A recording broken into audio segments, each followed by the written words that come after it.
आदि में वचन था और वचन परमेश्वर के साथ था और वचन परमेश्वर था।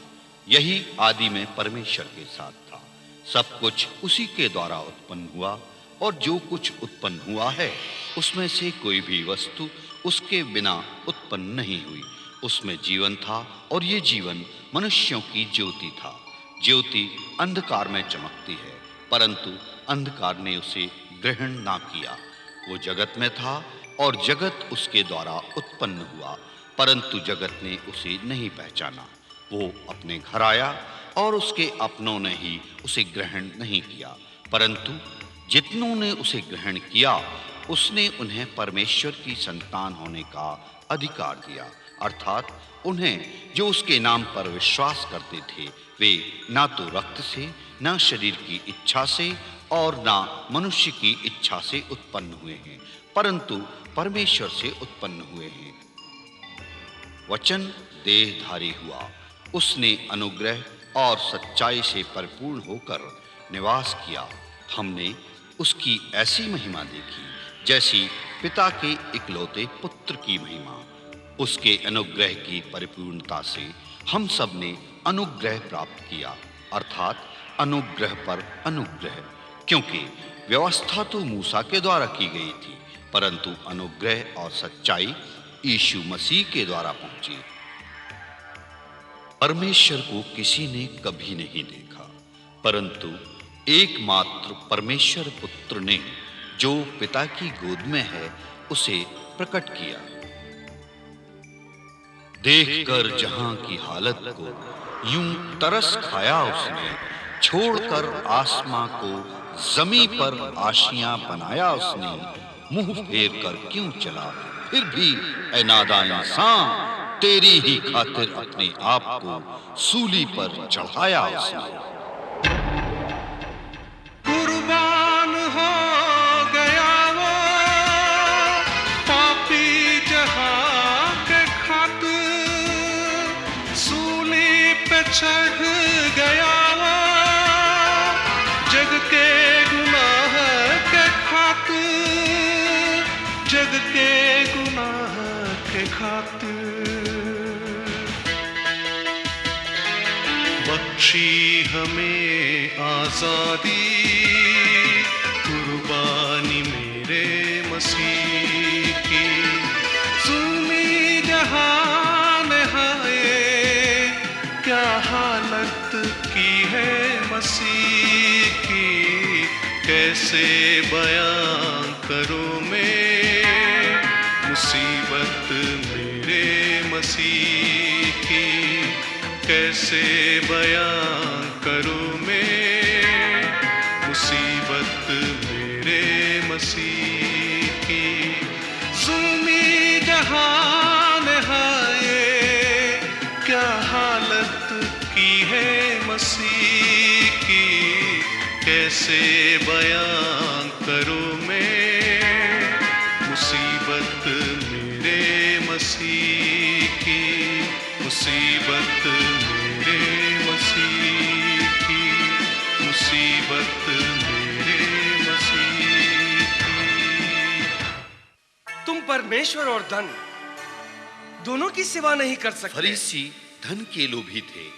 वे यीशु की बातें सुनकर यीशु की हंसी उड़ाने लगे, जबकि वे स्वयं धूर्त थे। तुम मनुष्यों के सामने अपने आप को धर्मी ठहराते हो, परंतु परमेश्वर तुम्हारे मन को जानता है, क्योंकि जो वस्तु मनुष्यों की दृष्टि में महान है वो परमेश्वर के निकट घृणित है। तू हमें परखने वाला कौन होता है? हमारे पास शास्त्र और भविष्यवक्ता है। व्यवस्था और भविष्यवक्ता यूहन्ना तक रहे। उस समय से परमेश्वर के राज्य का सुसमाचार सुनाया जा रहा है और हर कोई उसमें प्रबलता से प्रवेश करता है।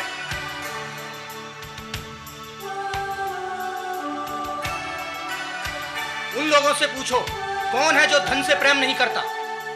एक धनवान मनुष्य था जो बेंजनी कपड़े और मलमल पहनता था और प्रतिदिन सुख विलास और धूमधाम के साथ रहता था। और लाजर नाम का एक कंगाल घाव से भरा हुआ उसकी डेवढ़ी पर छोड़ दिया जाता था और वह चाहता था कि धनवान की मेज पर की जूठन से अपना पेट भरे, वरन कुत्ते भी आकर उसके गांव को चाटते थे। और ऐसा हुआ कि वह कंगाल मर गया और स्वर्गदूतों ने उसे लेकर इब्राहिम की गोद में पहुंचाया, और वह धनवान भी मरा और गाड़ा गया, और अधोलोक में उसने पीड़ा में पड़े हुए अपनी आंखें उठाई और दूर से इब्राहिम की गोद में लाजर को देखा, और उसने पुकार कर कहा, हे पिता इब्राहिम, मुझ पर दया करके लाजर को भेज दे, ताकि वह अपनी उंगली का सिरा पानी में भिगोकर मेरी जीभ को ठंडी करे, क्योंकि मैं इस ज्वाला में तड़प रहा हूं। परंतु इब्राहिम ने कहा, हे पुत्र, स्मरण कर कि तू अपनी जीवन में अच्छी वस्तुएं ले चुका है, और वैसे ही लाजर बुरी वस्तु है, परंतु अब वह यहां शांति पा रहा है और तू तड़प रहा है। और इन सब बातों को छोड़, हमारे और तुम्हारे बीच एक भारी गड्ढा ठहराया गया है कि जो यहां से उस पार तुम्हारे पास जाता है वे न तो जा सके और न कोई वहां से इस पार हमारे पास आ सके। उसने कहा, हे पिता, मैं तुमसे विनती करता हूं कि तू उसे मेरे पिता के घर भेज, क्योंकि मेरे 5 भाई हैं। वह उनके सामने इन बातों की गवाही दे, ऐसा ना हो कि वे भी इस पीड़ा की जगह में आए। इब्राहिम ने उससे कहा, उनके पास तो मूसा और भविष्यवक्ता की पुस्तकें हैं, वे उनकी सुने। उसने कहा, नहीं, हे पिता इब्राहिम, पर यदि कोई मरे हुओं में से उनके पास जाए तो वे मन फिराएंगे। उसने उनसे कहा कि जब वे मूसा और भविष्यवक्ताओं की नहीं सुनते, तो यदि मरे हुओं में से कोई जी उठे तो भी उसकी नहीं मानेंगे। प्रभु, इसका अर्थ यह है कि धन से प्रेम करना पाप है? हो नहीं सकता कि ठोकरें न लगे, परंतु हाय उस मनुष्य पर जिसके कारण वे आती है। जो इन छोटों में से किसी एक को ठोकर खिलाता है, उसके लिए यह भला होता कि चक्की का पाट उसके गले में लटकाया जाता और वह समुद्र में डाल दिया जाता। सचेत रहो। हे रब्बी, मैं अपने भाई को कितनी बार क्षमा करूं? यदि तेरा भाई अपराध करे तो उसे समझा, और यदि पछताए तो उसे क्षमा कर। यदि दिन भर में वह 7 बार तेरा अपराध करे और 7 बार तेरे पास फिर आकर कहे कि मैं पछताता हूं, तो उसे क्षमा कर। प्रभु, हमारा विश्वास बढ़ा। यदि तुमको राई के दाने के बराबर भी विश्वास होता, तो तुम इस जून के पेड़ से कहते कि जड़ से उखड़कर समुद्र में लग जा, तो वह तुम्हारी मान लेता। हे प्रभु, तू हमें हमारे कर्तव्यों के बारे में बता। हाँ प्रभु। पर तुम में से ऐसा कौन है जिसका दास हल जोतता या भेड़े चढ़ाता हो, और जब वह खेत से आए तो उससे कहे, तुरंत आकर भोजन करने बैठ, और यह न कहे कि मेरा खाना तैयार कर, और जब तक मैं खाऊं पीऊं तब तक कमर बांधकर मेरी सेवा कर। इसके बाद तू भी खा पी लेना। क्या वह उस दास का निहोरा मानेगा कि उसने वही काम किए जिसकी उसे आज्ञा दी गई थी? इसी रीत से तुम भी जब उन सब कामों को कर चुको जिसकी आज्ञा तुम्हें दी गई थी, तो कहो, हम निकम्मे दास हैं कि जो हमें करना चाहिए था वही किया है।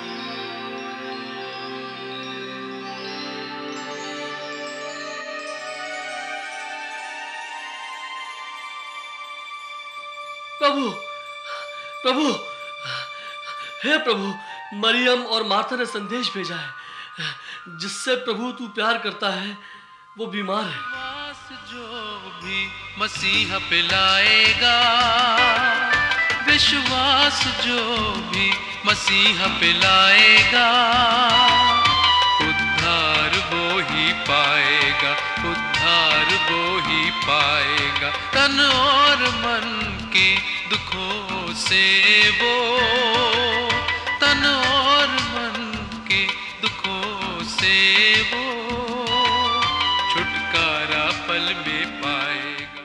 ये संदेश लेकर हमारी बहनों के पास शांति से लौट जा। जी हाँ प्रभु। यीशु मार्था और उसकी बहन मरियम और उसके भाई लाजर से प्रेम रखता था। सो जब उसने सुना कि वो बीमार है तो जिस स्थान पर वो था वहीं 2 दिन और ठहर गया। तू ही आदि, तू ही अनंत, तू ही ज्योति, तू ही जीवन, तू ही मृत्यु पर जयवंत, तू ही मृत्यु पर जयवंत।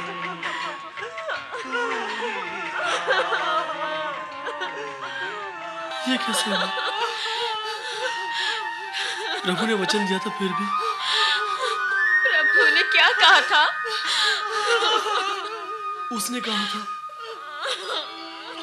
यह बीमारी मृत्यु की नहीं परंतु परमेश्वर की महिमा के लिए है, कि उसके द्वारा परमेश्वर के पुत्र की महिमा हो। शायद रबी का मतलब पुनरुत्थान से। नहीं, ऐसा नहीं है। पतरस ने भी मुझे विश्वास दिलाया था।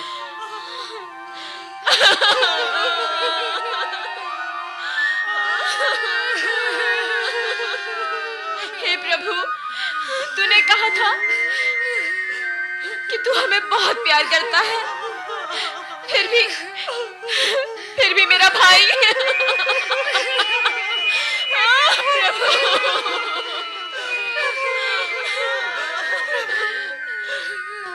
तो कहाँ है प्रभु? विश्वास जो भी मसीहा पे लाएगा, विश्वास जो भी मसीहा पे लाएगा, उद्धार वो ही पाएगा, उद्धार वो ही पाएगा।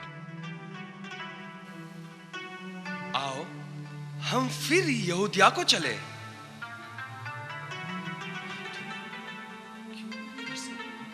परंतु हे रब्बी, अभी तो यहूदी तुझे पत्थरवाह करना चाहते थे, और क्या तू फिर भी तो वही जाना चाहता है? क्या दिन के 12 घंटे नहीं होते? यदि कोई दिन को चले तो ठोकर नहीं खाता, क्योंकि इस जगत का उजाला देखता है। परंतु यदि कोई रात को चले तो ठोकर खाता है, क्योंकि उसमें प्रकाश नहीं। परंतु हे प्रभु, हमारा मित्र लाजर सो गया है, परंतु मैं उसे जगाने जाता हूं। हे प्रभु, यदि वो सो गया है तो बच जाएगा। यीशु ने तो उसकी मृत्यु के विषय में कहा था, परंतु वे समझे कि उसने नींद में सो जाने के विषय में कहा है। लाजर मर गया है,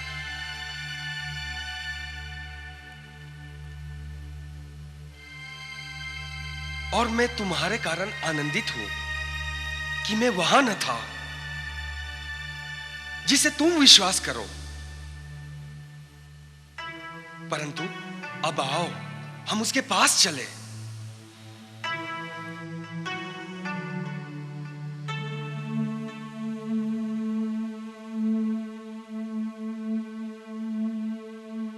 आओ हम भी उसके साथ मरने को चलें। मेरी समझ में यह नहीं आता कि उसकी बीमारी का अंत मृत्यु कैसे हो गया, जबकि प्रभु ने कहा था ऐसा नहीं होगा। कैसे हो गया समझ नहीं आ रहा। चलो देखते हैं, प्रभु जा रहे हैं। बीमारी का अंत मृत्यु में नहीं होगा। लाजर कैसे मर सकता है? जा रहे हैं। कौन? लाजर? मैं तो बैतनी से आया हूँ। आज उसे मरे हुए 4 दिन हो गए। किंतु यीशु ने कहा था उसकी बीमारी का अंत मृत्यु में नहीं होगा। हाँ हाँ, अब तुम ही लोग सोचो। हमने तो तुमसे पहले भी कहा था कि वो एक झूठा भविष्यवक्ता है, किंतु तुम लोगों ने नहीं माना। उसने जो आश्चर्य कर्म किए उस पर विश्वास कर लिया। हाँ, और शैतानी शक्ति के साथ। किंतु आओ और चलें और देखें वो अपनी झूठी भविष्यवाणी के विषय में क्या कहता है। हाँ चलो चल के देखते हैं। कौन है भाई? रब्बी कहाँ है? हम उससे मिलने आए हैं। वो लोग तो कुछ देर पहले चले गए। कहाँ? मैं नहीं जानता। देखा तुमने? उसने ये समाचार सुना होगा और डरकर चोरों की तरह भाग गया। हो सकता है वो बेतनिया गए हों। चलो उनका पीछे करते हैं। हाँ, और इसके इस झूठ को चारों तरफ फैला देते हैं, यहाँ तक कि यरूशलेम में भी। तुम ठीक कहते हो। इस समाचार को सुनकर सभा भी बेहद खुश होगी। चलो हम सब गवाह के रूप में चलते हैं। बेतनिया यरूशलेम के समीप कोई 2 मील की दूरी पर था और बहुत से यहूदी मार्था और मरियम के पास उसके भाई के विषय में शांति देने के लिए आए थे। यदि प्रभु यहाँ होता तो मेरा भाई कदापि न मरता।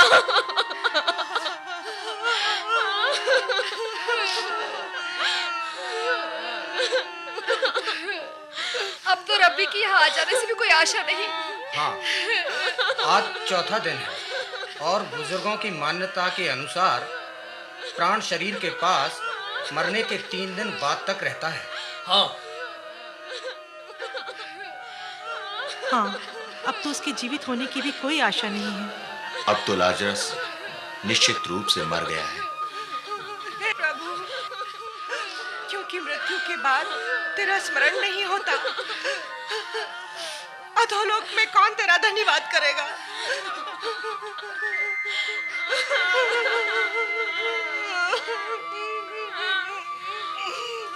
और जैसे मनुष्यों के लिए एक बार मरना और उसके बाद न्याय का नियुक्त होना, परंतु हाँ, ईश्वर तो अंतिम दिन जलाएगा।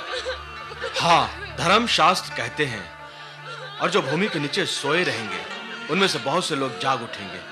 कितने तो सदा के जीवन के लिए और कितने अपनी नाम धराई और सदा तक अत्यंत घिनौने ठहरने के लिए। लाजर एक धार्मिक पुरुष था। जैसा कि भजन संहिता पुस्तक में लिखा है, क्योंकि तू मेरे प्राण को अधोलोक में न छोड़ेगा और न अपने पवित्र भक्त को सड़ने देगा। हाँ, परमेश्वर उस प्राण को अधोलोक के ग्रहण के वश से छुड़ा लेगा, क्योंकि वही उसे ग्रहण कर अपनाएगा। प्रभु आ रहे। क्या? वो नगर के बाहर है। प्रभु आ गए। क्या हुआ? कहाँ जा रही है वो? हाँ, हाँ, वो कहाँ जा रही है? क्या हुआ? इधर समझ नहीं आ रहा कहाँ जा रही है? क्या हो गया अचानक? हे प्रभु, प्रभु, प्रभु, अब तो देर हो गई। अब बहुत देर हो गई प्रभु। लाजरस को कब्र में पड़े 4 दिन हो गए। प्रभु, प्रभु, प्रभु, प्रभु, तू कहाँ था प्रभु?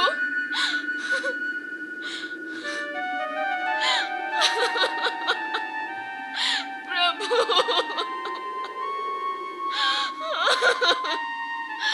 प्रभु, यदि तू यहाँ होता तो मेरा भाई कदापि नहीं मरता।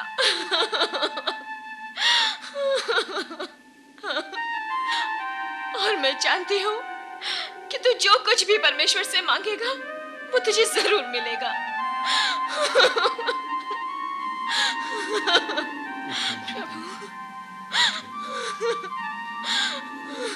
तेरा भाई जी उठेगा।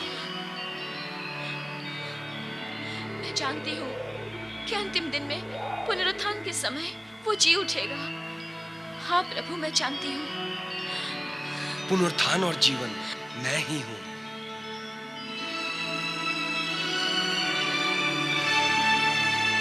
जो कोई मुझ पर विश्वास करता है वह यदि मर भी जाए तो भी जिएगा, और जो कोई जीता है और मुझ पर विश्वास करता है वह अनंत काल तक न मरेगा। क्या तू इस बात पर विश्वास करती है? विश्वास कर चुकी हूँ कि परमेश्वर का पुत्र मसीह जो इस जगत में आने वाला था वो तू ही है, वो तू ही है प्रभु, वो तू ही है।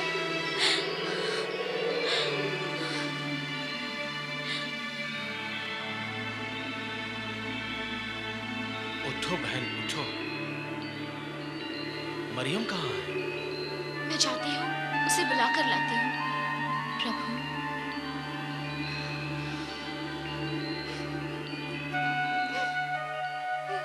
मरियम, प्रभु यीशु आ गए हैं, तुझे बुला रहे हैं।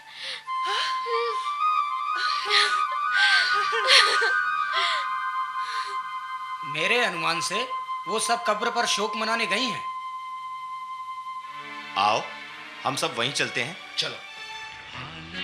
ये हो गई है क्या, हालत ये हो गई है क्या इंसान की यहाँ, बर्बादियों के रास्ते में खो गया जहाँ, इंसान की इस हाल पर तो मेरा भाई कदापि नहीं मरता।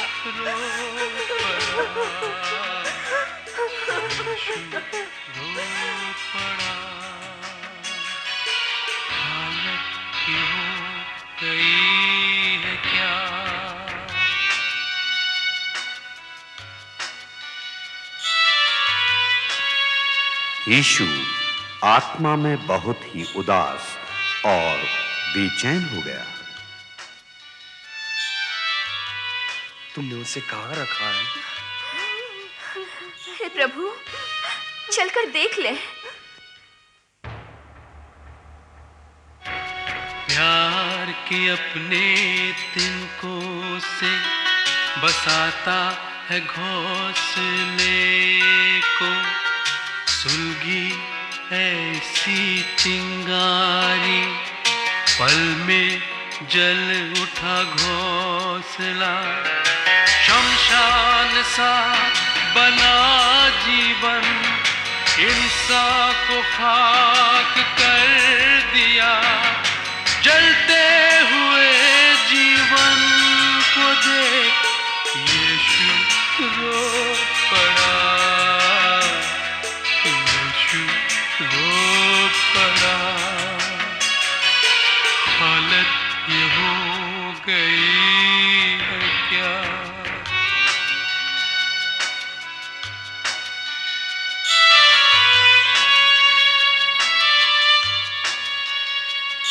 देखो वो उससे कैसी प्रीति रखता है।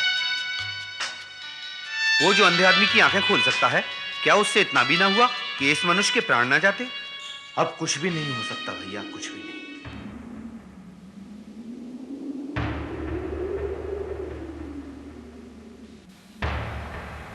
हाँ अब कुछ नहीं हो सकता।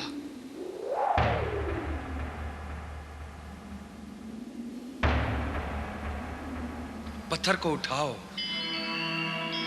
हे प्रभु, उसमें से अब दुर्गंध आती होगी, क्योंकि उसे मरे हुए 4 दिन हो गए हैं। क्या मैंने तुमसे न कहा था कि यदि तू विश्वास करेगी तो परमेश्वर की महिमा को देखेगी? अब वो क्या करना चाहता है? क्या वो पागल है? क्या इसे मालूम नहीं कि 4 दिन पहले दफनाया गया था? अरे अब तो बहुत सा मांस गल चुका होगा। हाँ बिल्कुल गल चुका होगा।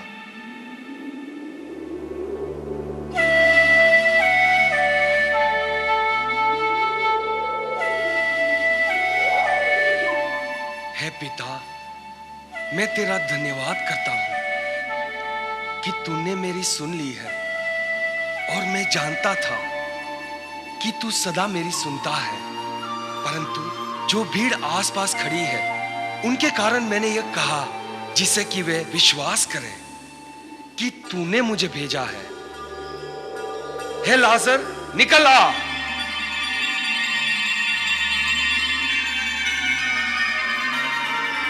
अरे लाश कब से बाहर आ गई है?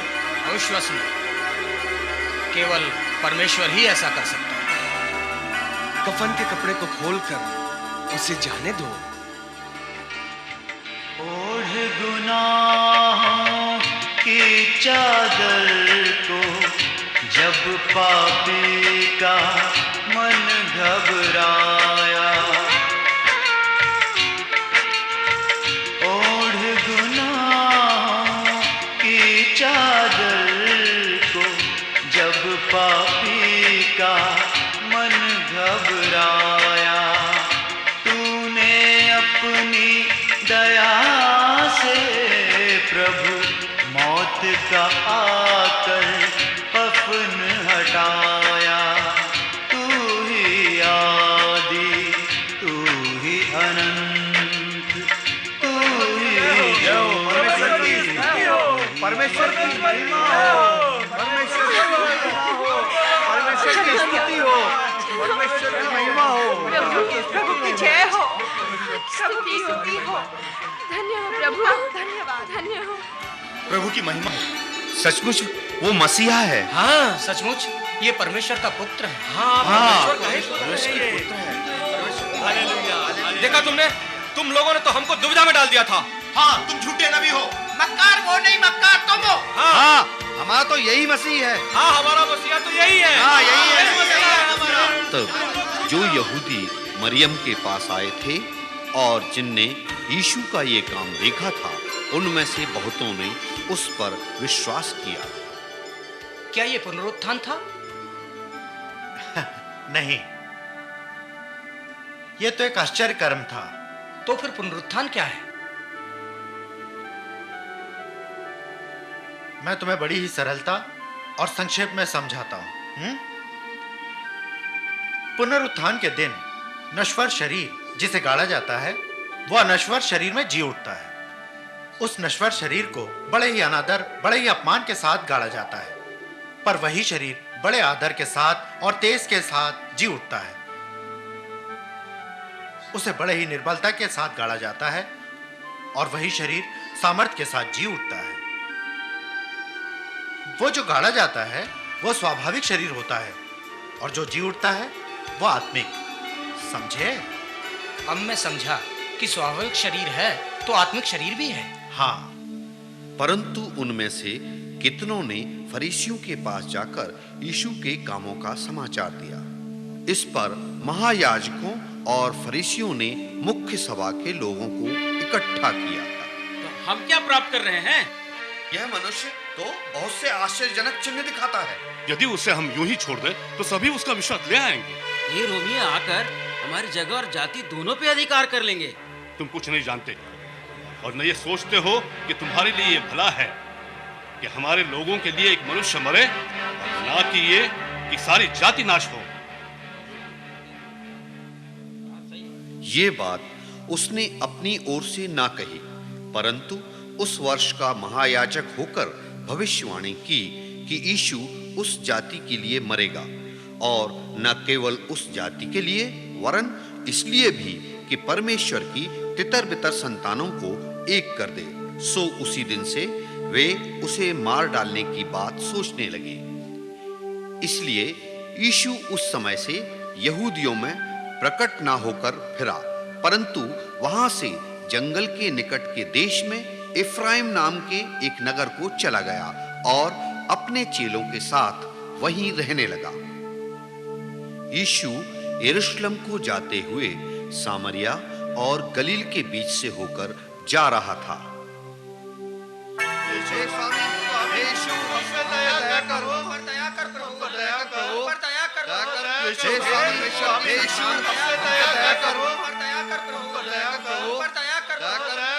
परमेश्वर की संतान, जाओ अपने तय याजकों को दिखाओ। निर्बल दुखी लाचार मनुष्य जब शरण प्रभु के आएगा, मिले उसे पल में चंगाई, हर दुख से मुक्ति पाएगा, हर दुख से मुक्ति पाएगा। और अब हम अपनी जाति से बाहर नहीं हैं। चलो हम अपने परिवार के पास चलें। हाँ हाँ, चलकर याजक को दिखाते हैं जैसा स्वामी यीशु ने कहा। क्योंकि वही हमें पीढ़ी दर पीढ़ी कोड़ी और अशुद्ध कहकर पुकारते हैं। हाँ चलो। विश्वास जो भी मसीहा पे लाएगा, विश्वास जो भी मसीहा पे लाएगा। स्वामी, मैं शुद्ध हो गया। स्वामी, मैं शुद्ध हो गया। हे परमेश्वर, मैं शुद्ध हो गया।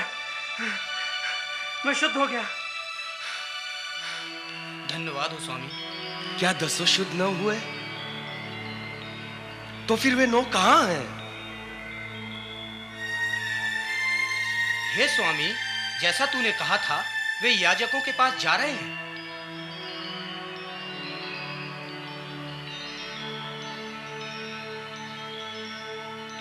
क्या इस परदेशी को छोड़ कोई और न निकला जो परमेश्वर की बड़ाई करता?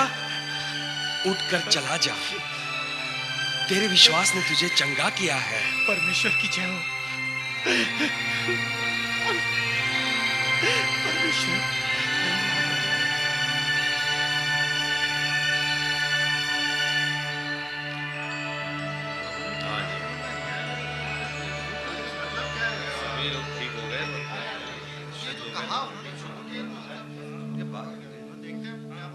तेरे विश्वास ने उसको चंगा कर दिया, इसमें उसका क्या अर्थ है? हाँ, क्योंकि सभी शुद्ध हो गए। इसका अर्थ यह हुआ कि केवल सामरी ने ही लौटकर प्रभु को धन्यवाद दिया था, और वही इस बात का साक्षी भी है। अच्छा। और शायद यही वजह है कि उसे शारीरिक चंगाई के साथ उद्धार भी प्राप्त हुआ, जबकि अन्य लोगों को शारीरिक चंगाई ही प्राप्त हुई केवल। और उद्धार का मतलब होता है कि पापों के परिणाम से बच जाना। सही बोल रहा है। अरे देखो, प्रभु प्रतीक्षा कर रहे हैं। चलो।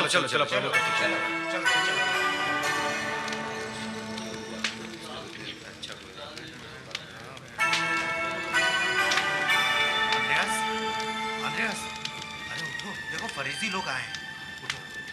रब्बी, हम तुमसे एक प्रश्न पूछना चाहते हैं। परमेश्वर का राज्य कब आएगा? परमेश्वर का राज्य प्रकट रूप से नहीं आता, और लोग यह न कहेंगे कि देखो यहां है या वहां है, क्योंकि देखो परमेश्वर का राज तुम्हारे बीच में है। परमेश्वर का राज्य हम में कैसे हो सकता है? रब्बी उनकी ओर इशारा कर रहा है कि राज्य आत्मिक और आंतरिक रूप से है, न कि शारीरिक और बाह्य। इसका अर्थ यह है कि परमेश्वर का राज्य आत्मिक है और इसीलिए वो अदृश्य भी है। वे दिन आएंगे जिनमें तुम मनुष्य के पुत्र के दिनों में से एक दिन को देखना चाहोगे और नहीं देखने पाओगे।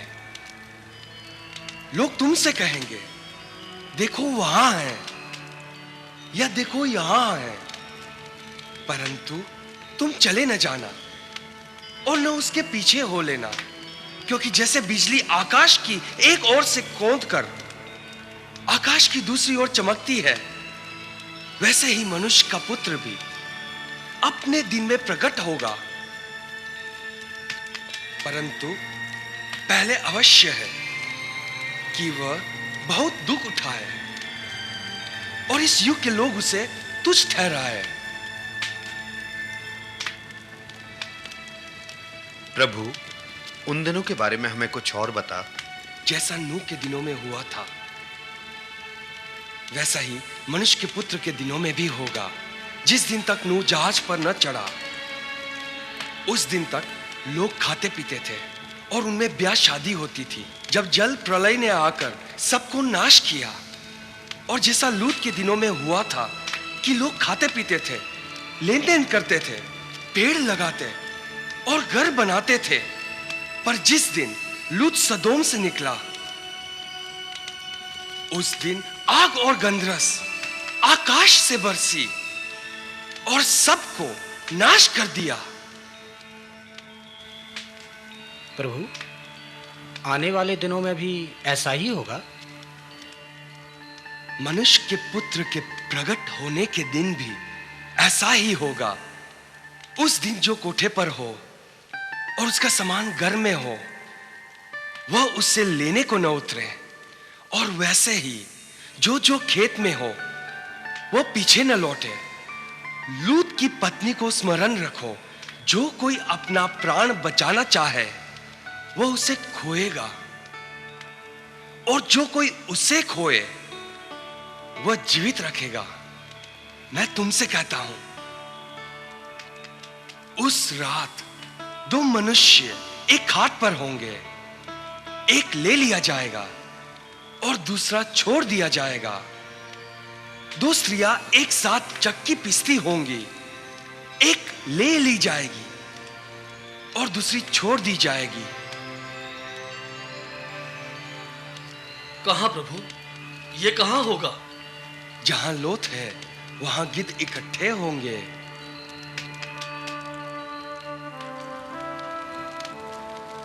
हे प्रभु, जब कभी भी हम प्रार्थना करें तो क्या अपने निवेदन बार बार दोहराएं जब तक उसके उत्तर न मिल जाए?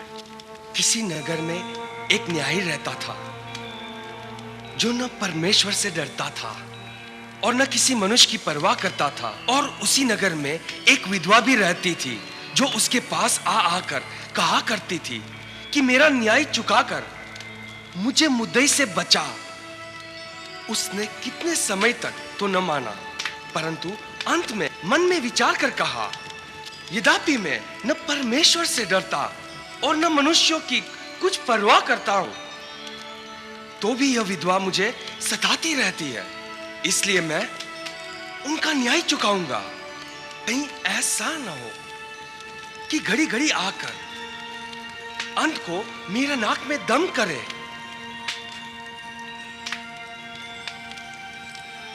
मैं समझा नहीं प्रभु। सुनो कि यह धर्मी न्याय क्या कहता है।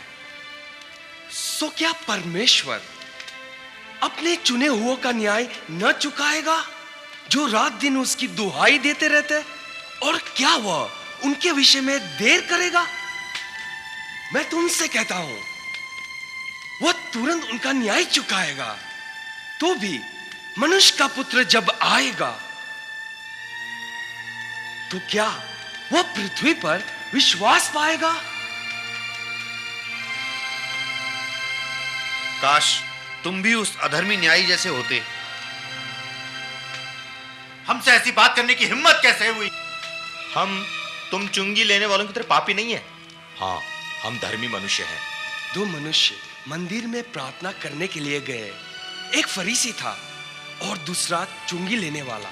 फरीसी खड़ा होकर अपने मन में यूं प्रार्थना करने लगा कि हे परमेश्वर, मैं तेरा धन्यवाद करता हूं कि मैं और मनुष्यों की नाई अंधेर करने वाला अन्यायी और व्यभिचारी नहीं, और न इस चुंगी लेने वाले के समान हूं।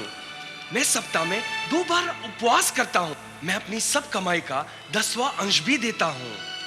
परंतु चुंगी लेने वाले ने दूर खड़े होकर स्वर्ग की ओर आंखें उठानी भी न चाहा, वरन अपनी छाती पीट पीट कर कहा, हे परमेश्वर, मुझ पापी पर दया कर। मैं तुमसे सच कहता हूं कि वह दूसरा नहीं परंतु यह ही मनुष्य धर्मी ठहराया जाकर अपने घर गया। क्योंकि जो कोई अपने आप को बड़ा बनाएगा वह छोटा किया जाएगा, और जो अपने आप को छोटा बनाएगा वह बड़ा किया जाएगा। जीवन में हो राहें गुनाह की, छाए जब भी घोर अंधेरा, तेरे वचनों की किरणों से हुआ है फिर से नया सवेरा। तू ही आदि, तू ही अनंत, तू ही। यीशु गलील में चला गया और यहूदिया के देश में यरदन के पार आया, और बड़ी भीड़ उसके पीछे चलने लगी, और उसने उन्हें वहां चंगा किया।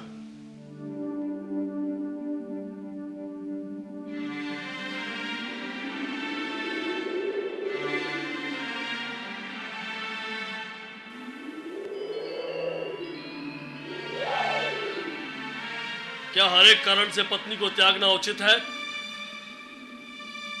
मूसा ने तुम्हें क्या आज्ञा दी है? मूसा ने त्याग पत्र लिखने और त्यागने की आज्ञा दी है। इसलिए ये पुरुष हमारा लाभ उठाते हैं और जब इन्हें शादी करनी होती है तो इनका बर्ताव अच्छा होता है और जब इनका मन हमसे भर जाता है तो हमारे अंदर के दोष निकालने की कोशिश करते हैं ताकि कुंवारे से विवाह कर लें अपनी हवस के लिए। क्या तुमने नहीं पढ़ा कि जिसने उन्हें बनाया उसने आरंभ से नर और नारी बनाकर कहा कि इस कारण मनुष्य अपने माता पिता से अलग होकर अपनी पत्नी के साथ रहेगा और वे दोनों एक तन होंगे। सो वे अब दो नहीं परंतु एक तन है। इसलिए जिसे परमेश्वर ने जोड़ा है उसे मनुष्य अलग न करे। तो फिर मूसा ने क्यों ठहराया कि त्याग पत्र देकर उसे छोड़ दो? मूसा ने तुम्हारे मन की कठोरता के कारण तुम्हें अपनी अपनी पत्नी को छोड़ देने की आज्ञा दी, परंतु आरंभ से ऐसा नहीं था। और मैं तुमसे कहता हूं कि जो कोई व्यभिचार को छोड़ और किसी कारण से अपनी पत्नी को त्याग कर दूसरी से ब्याह करे वह व्यभिचार करता है, और जो उस छोड़ी हुई से ब्याह करे वो भी ब्याह विचार करता है। और यदि पत्नी अपने पति को छोड़कर दूसरे से ब्याह करे तो वह भी व्यभिचार करती है। ठीक कहा गुरु ने। धर्मशास्त्र का दावा करते हैं, ये आधिपत्य जमाते हैं और पुरुषों को बढ़ावा देते हैं। हाँ, जब ये स्वयं व्यवस्था नहीं जानते तो दूसरों को क्या बनाएंगे? वे हर समय पुरुष ही का पक्ष लेते हैं। यदि पुरुष का स्त्री के साथ ऐसा संबंध है तो विवाह करना अच्छा नहीं है। हाँ हाँ हाँ, हाँ, हाँ।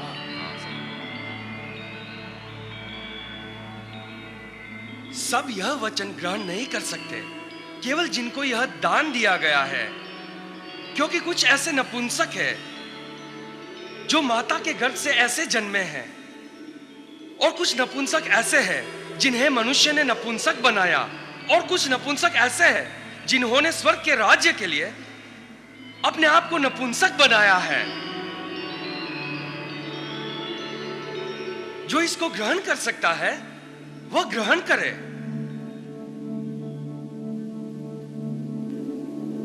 फिर लोग बालकों को उनके पास लाने लगे कि यीशु उन पर हाथ रखे। लोग अपने बच्चों को भी उनके पास लाने लगे कि वो उन पर हाथ रखे और प्रार्थना करें, पर चेलों ने उन्हें डांटा।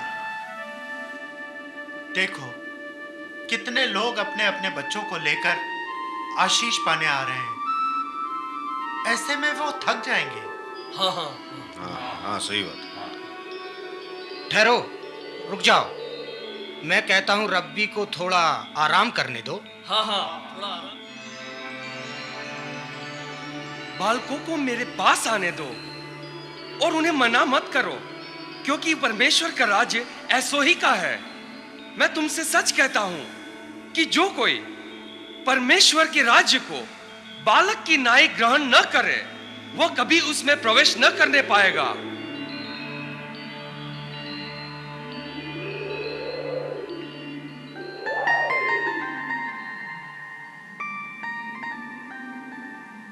हे गुरु, मैं कौन सा भला काम करूं जिससे मैं अनंत जीवन पाऊं?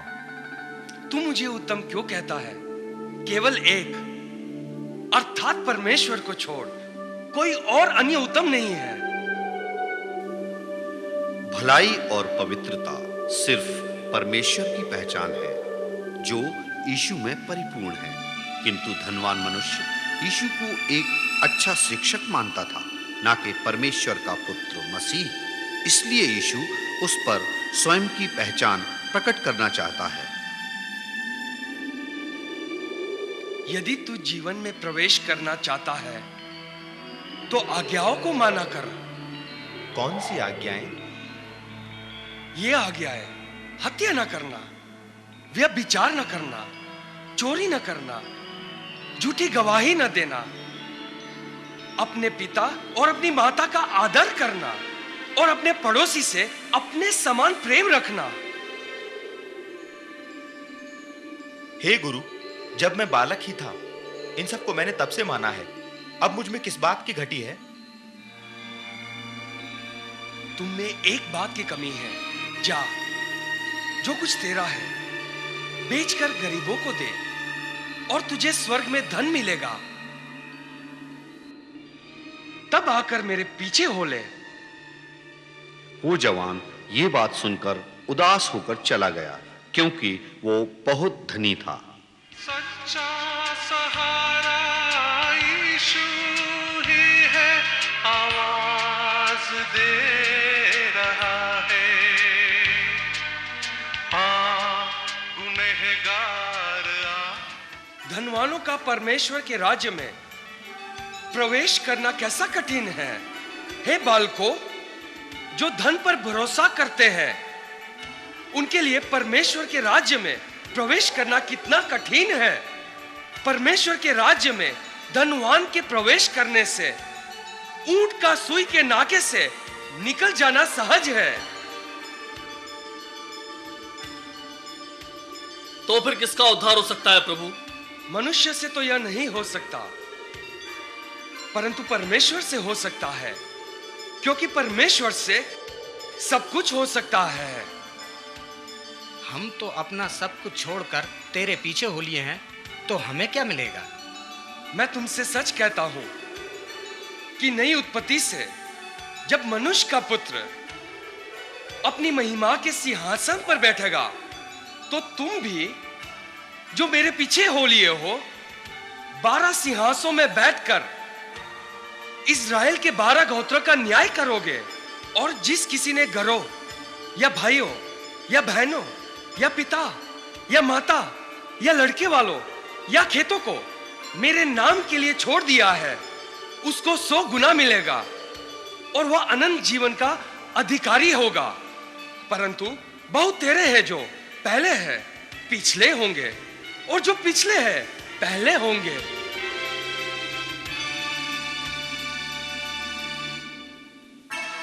प्रभु, हमें उनके बारे में भी बता कि कौन पहले और अंतिम होंगे।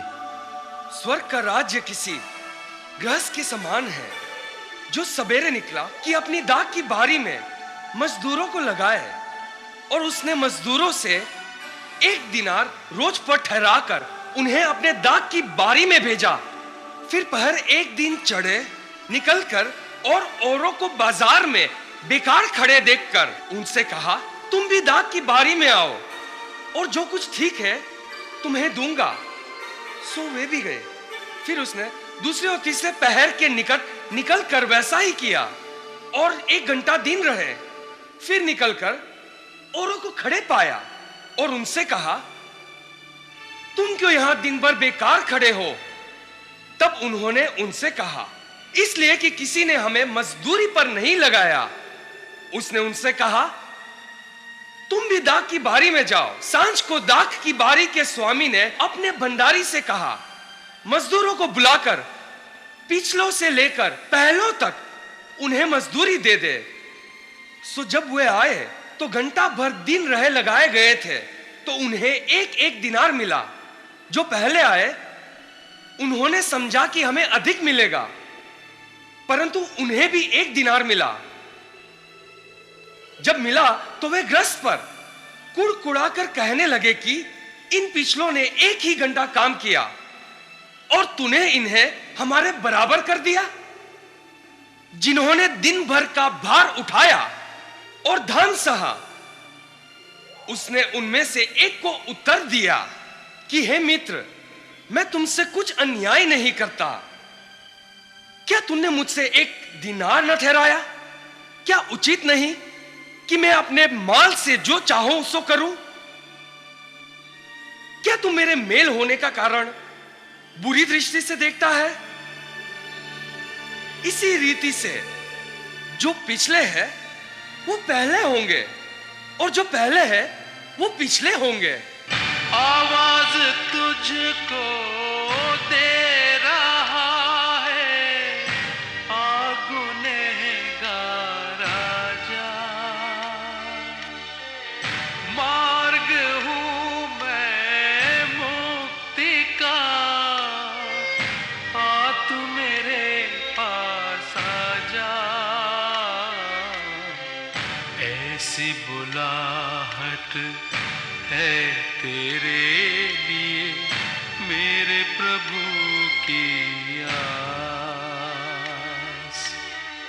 कलवरी से बह रही है खून की जो धार।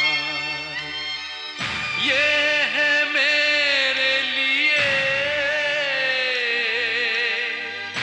मेरे मसीहा का प्यार, कलवरी से बह रही है खून की जो